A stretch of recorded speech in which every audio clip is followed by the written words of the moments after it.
Beasto was my third pet rack. First I had Woody. He got hit by a train. Then I had Anita. She got shot up trying to take vengeance on the train that killed Woody. And then I found Beasto making little poops on the windmill outside our house.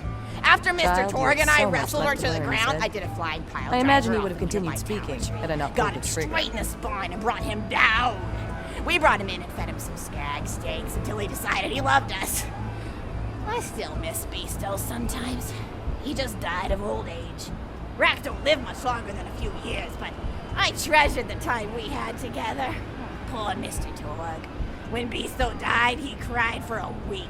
The kids made fun of him at school, but I told him not to pay them any mind. Being in touch with your emotions is not a character flaw! That's right, High Five. Is something wrong? You look confused, Vault Hunter. Oh, you probably haven't heard anyone call Mr. Torg High Five before. The world may know him as Mr. Torg, but the Flexingtons always refer to him using his middle name. It's a Flexington family tradition, after all, to use your grandfather or grandmother's name as your own middle name. And my husband, High Five Flexington, God rest his soul, was the best grandfather Mr. Torg could have asked for before he passed. He taught Mr. Torg dang near everything he knew about firearms. Without High Five's teachings, I don't think the Torg Corporation would exist at all. Gosh, I still remember the first gun Mr. Torg tried to make after his parents died.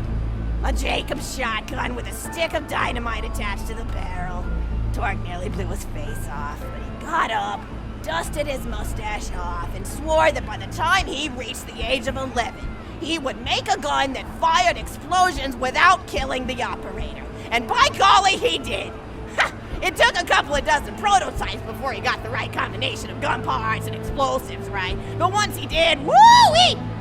I'll never forget the plume of smoke that used to be my neighbor's homestead.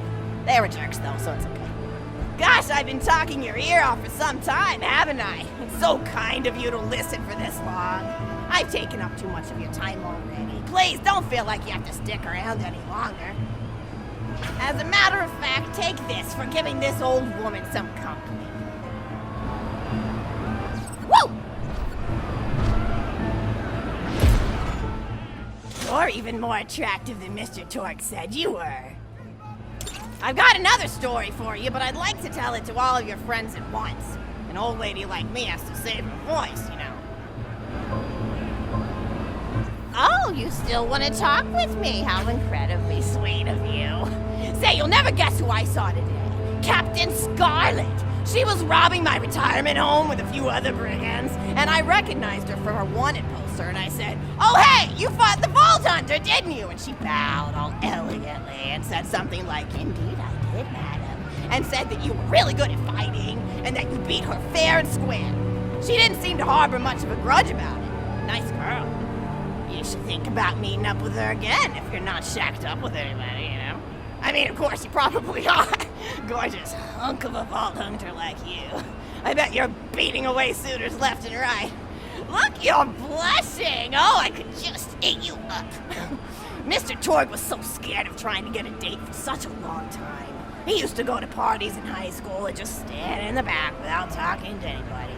I am an introvert! I tried to tell him, I said, don't worry about chasing love. If you chase your dreams, then love will follow. See, that's the thing people don't get. You watch Echo films and they're just awful. They teach you that the only way to be with someone is just to pursue them over and over until they decide they like you. In reality, you know when you like someone almost immediately. You can't really convince somebody to fall in love with you. You just look like a stalker.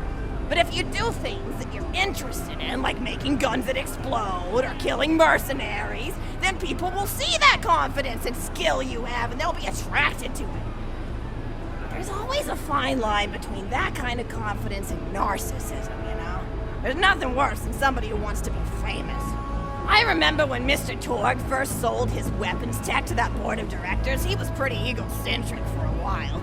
Taking pictures of himself and posting them to the EchoNet all the time. Trying to hobnob with every celebrity that used his weapons. He came back home one day with a supermodel under each arm and I said, "Mr. Torg, what are you doing? You've lost sight of who you are. It's been weeks since you actually created a new gun, I said.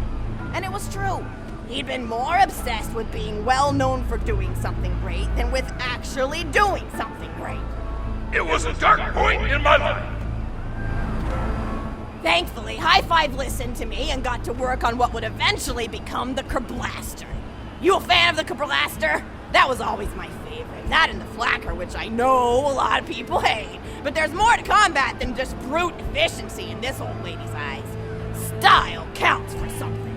And there's nothing quite like filling the air with tiny little explosions. It's like a fireworks show, except the deaths aren't as sad and unexpected.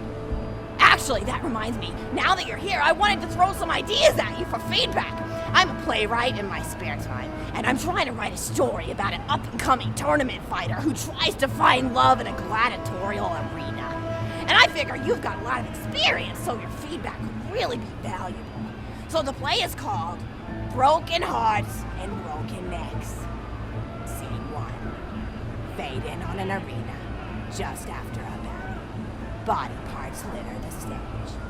A lone warrior stands in the middle of the stage, a spotlight illuminating her blood-stained arm. She stands, holding her sword triumphantly aloft. Valkyrie. Is there no warrior who can challenge me? Must I be destined to spend my life as the strongest, the bravest, the most invincible warrior this galaxy has seen? For I am Valkyrie, scourge of the gladiatorial games! Exhorted Valkyrie as she shakes her head in despair. From stage left enter Noda, a janitor with a heavy heart and an even heavier conscience. He begins sweeping the body parts into a bin, which is colored green, and remember that because that's a symbolic color that will come back, until melancholy overtakes him. He drops his push probe to the floor and falls to his knees before delivering a heart-wrenching soliloquy. The blood cannot be washed away. Not before and not now. Even as I attempt to escape the past, which haunts me still. Must I live forever as a fraud, sweeping up the trash of others to hide my shame and avoid my pursuers? Must I forever remain on the periphery of joyful combat, ever watchful but never participating? Then, with a clatter of armor, Valkyrie re-enters the stage right. Good morrow, lowly janitor. I heard a noise and thought it worth investigating. Oh, great Valkyrie, 'twas nothing but the wails of those souls you released from their bodies tonight. Souls that wail in agony as they fly upward to Valhalla. Fools! What have they to wail about? Their agonies are over, ended at the point of my sword. Mine, however, have only yet begun, for it is lonely at the top, and an unchallenged life is a boring one. No doubt, aside. If only I were able to tell her my true identity, I would give her a fight she would not soon forget. Back to Valkyrie. Yes, ma'am, boredom is the true tragedy. May you one day find challenge in combat. Stupid. Noda picks up a giant two-armed bastard sword with almost no effort. Valkyrie aside. What is this? Excellent. Stage left. Valkyrie. What strength this janitor possessed? Who is he to pick up a bastard sword with but 2 fingers? What hidden power does he hold? What secrets does he keep? I will endeavor to uncover his past, in the hopes that our swords may cross in battle! Excellent. End of scene. Scene 2. The interior of the governor's house. The table is set with myriad teas and biscuits. Oh, I'm so sorry. I didn't even ask you for the feedback on the first scene. Did you like it? Oh, wonderful. I'll continue then. Scene 2. The governess enters from stage left. Governess. I refuse to respond to these absurd accusations. Her husband looks at her quizzically. Governor. And what accusations may those be? Governess. Actually, you know what? I don't think I'm ready to get feedback on the play yet. But what about you? What are you up to? Tell Grandma Flexington all about it. I bet you've had some amazing adventures. Mr. Torg told me about the time you all played bunkers and badasses together. He said it was one of the most fun and welcoming experiences of his life. Grandpa! You're embarrassing me! Sorry, sweetie, but really, you and the Vault Hunters are his first real pals. It wasn't easy for Mr. Torg to make friends at school when he had facial hair at age 8, pecs at 8.5, and dead parents by age 9. People found him intimidating, but I told him that he should be thankful for the fact that he looks different. Anyone who wouldn't be friends with you based on appearance wouldn't be a very good friend anyway.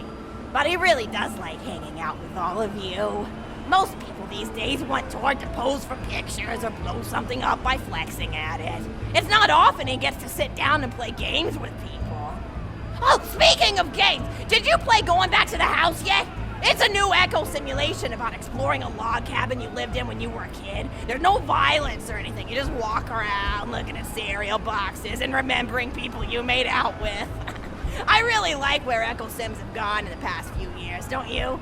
There seem to be a lot more of them with interesting things to do beyond shooting people, and the writing has gotten so tight and concise. For instance, did you ever play The Samurai's Marker? The whole game's story was delivered through haiku. Did Zero write it or something? No, I'm just joshing. I know you're too busy for that. But oh yeah, I was playing At the End of the Pointed Gun last night on my Echo Sim player, and wow, is that fun. It's about a guy who punches people and smacks himself in the face with doors. Easily one of the best punch-related comedy sims ever. But oh, I'm really looking forward to this game called Robot Hunter Assault Squadron, which is this big randomized survival game about throwing bottles at trees and accidentally scaring birds. In the demo version, I scared a bird so hard it died. 10 out of 10 in my book. But what kind of things do you do for fun? You play any sports? You look like you might be into some of the more extreme stuff, like spine hurdling or psycho head volleyball. I knew an athlete a lot like you when I was younger. Her name was Nijo, and she was especially gifted at the giblet toss. That's an old pastime we had back when I was younger. Idea was you punch a convict, and then see how far you could make their viscera fly across a big field. You got points based on distance and the size of the viscera.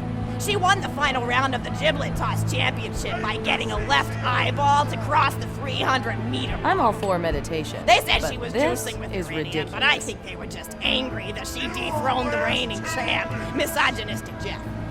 People really liked him for some reason. Hey, what's your favorite food? Mine's burgers, personally. People look at you like you're a pleb or something when you say you like burgers, but just think of all the things you can do with them. You can change out the patty, play around with the toppings, change what sides you have. You ever have a burger with veggie chips? Gosh, I all but forgot about fries for about a year after I discovered the veggie chip combo. And I'm not a vegetarian or anything, but those veggie patties they make on the more upper class worlds are crazy good. Better than real meat if you cook it right.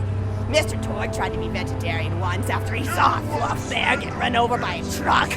How long do you last again? 12 seconds! Barely even finished the word vegetarian before he lunged at a skag chew I was holding in my left hand. Nearly lost a finger. Granted, he's always been partial to skag chews or skag bacon. Don't know why, since I always felt like skags tasted like old tires and vomit. But to each his own. Taste is a funny thing. People say your taste buds get more refined as time goes on, but they actually get worse and worse. So when Mr. Torg used to refuse vegetables as a kid, it's because he was actually tasting how awful they were. When we old folks eat vegetables, we're only okay with it because we can't taste all the gross vitamins and stuff. Granted, vitamins are what have kept me going for as long as I've been going.